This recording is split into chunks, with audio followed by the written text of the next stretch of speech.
Абишұлы Назарбаевтың Қазақстан 2030 стратегиясында алға міндет етіп қойған ішкі және сыртқы саясатының ең басты 30 бағытының бірі қазақ халқының мәдени құндылығы мен дәстүрін дамыту.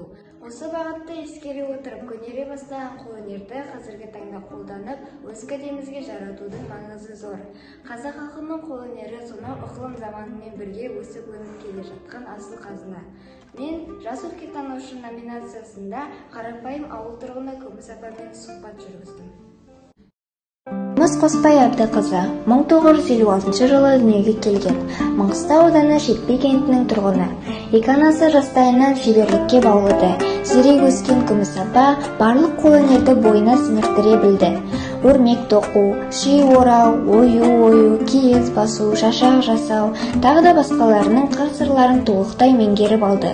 Бұл күнде алтын алқалы ана, жеке кәсіпкер. Ұлтымыздың асыл мұрасы киіз үйдің толықтай жабдықтарын жасап отырған шебер. Ол бірнеше рет қыз-келіншектерге тренингтер өткізді.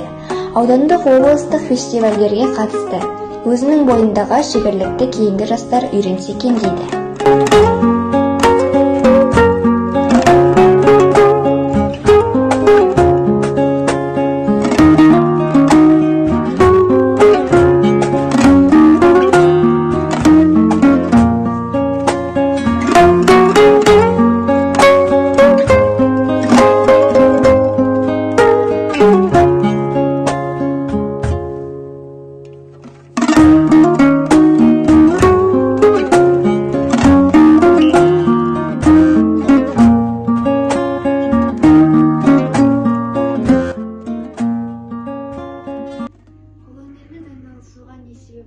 Қанша жасыңыздан бастап айналыса бастадыңыз?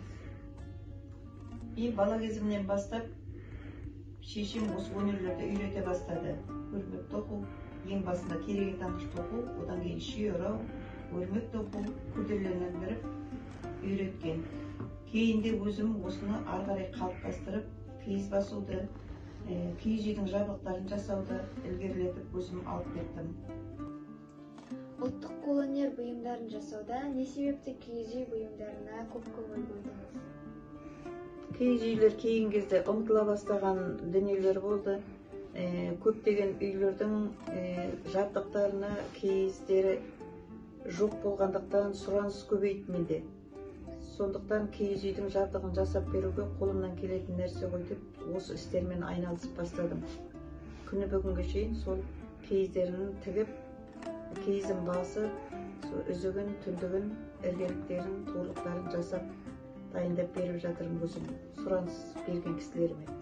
Сіздің қолөнер бұйымдарыңызға халық сұранысы жоғары ма? Көбінесе тұтынатын кімдер?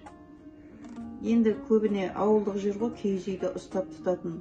Ауылдық жерден келеді, айналамызда осы Маңғыстау облысы бойынша тұратын тұрғындардан киіз үйдің жабдықтарын жасап беріңізші деген сұраныстар көп қазір.